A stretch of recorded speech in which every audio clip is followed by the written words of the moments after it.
Sziasztok gyerekek! Egy szomorú apropó kapcsán kell ismét beszélnem. A neten találtam egy ilyen híradást, miszerint Nepálban egy fiatal buddhista szerzetes nőt, aki 12 éves korától már a szerzetesi közösségben élt, és 21 évesen egy nagyon kellemetlen atrocitás érte.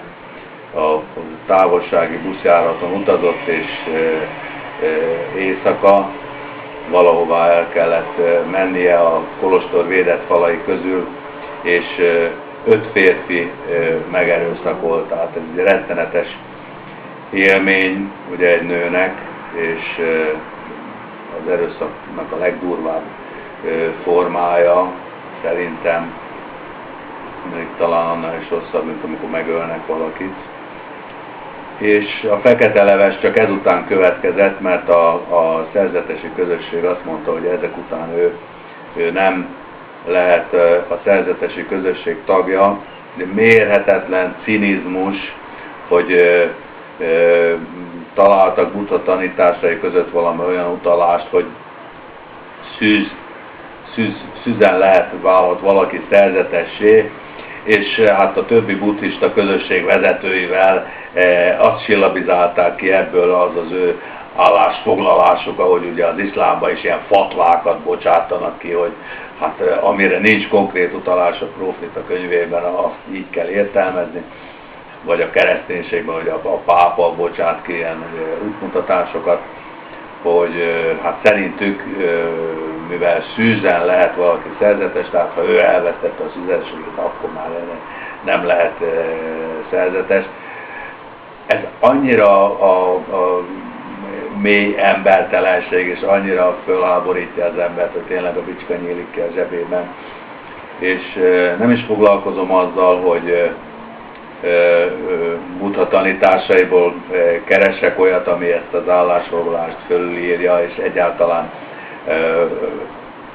az is mennyire értelmetlen, hogy Buddha maga, aki ő maga sem volt szűz, mert családos életet élt, felesége volt és gyerekei születtek, milyen alapon írná elő azt, hogy csak szűzen lehetnek szerzetesek, és csak szűzen lehetnek a követői,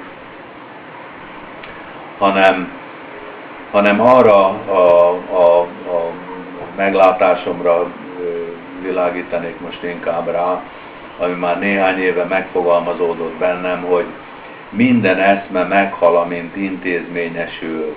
És ezt látjuk a kereszténységben, látjuk, hogy a kereszténységből mi lett, amint ugye Pál szervező munkája nyomán ugye kezdődött, hogy hogyan lehet szervezeti keretekbe, amint ugye keretekbe öntik, mert ugye a keret az elhatárolódás, és az elhatárolódás az ismét a mindenség kettészakítása. Amint valamit keretekbe akarnak önteni, amint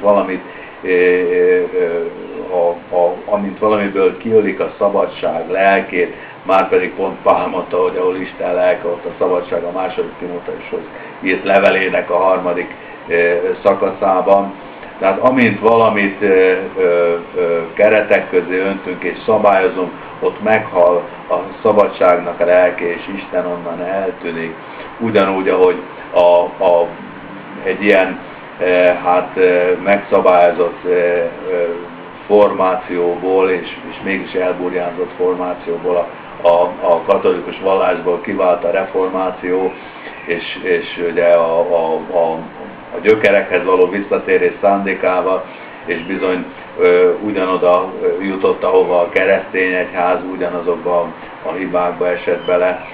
Ugyanúgy a buddhizmus is olyan messze került az alapító szándékától, pontosan az intézményesedés révén, hogy az elképesztő, és hát szomorú, hogy pont egy olyan vallás, amelyik a toleranciájáról volt ismeretes, és azért tudott az intoleránsabb kereszténységtől hívőket elhódítani Európában és a civilizált világban, és azért lett népszerű, mert sokkal toleránsabbnak és békésebbnek mutatkozott. Most a buddhizmus is megmutatta egy embertelen arcát, de végül is itt nem is arról van szó, hogy milyen vallás, hanem arról van szó, hogy amint egy eszme meghal, akkor intézményesül. Éppen ezért ne az intézményes formákhoz és az intézményes keretekhez ragaszkodjunk, hanem Jézus tanításából arra figyeljünk, hogy ő azt mondta, aki engem szeret, Atyám is szeretni fogja, hozzá megyünk és lakást veszünk benne. És Jézus szeretete nem az ő személyének a bálványozását jelenti, hanem azt, hogy az ő tanítása szerint élünk, és az ő Krisztus szellemét engedjük belénk költözni. Buddhánál szintén nem az lesz buddhista, aki a buddhista kolostorban él, és a részletekben leszabályozott rendszer szerint él, hanem az, aki az ő szellemiségét és a lelkiségét magába engedi, aki az ő alapjait és magába foglalja, és pontosan Buddha mondta azt, hogy minden esemény, minden megtapasztalás közelebb visz az úthoz. Ez a Samsara című filmnek is az egyik fő mondani valója.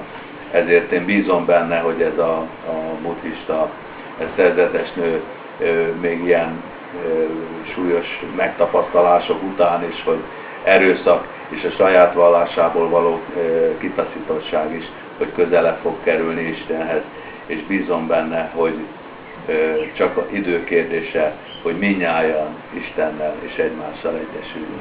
Sziasztok, gyerekek!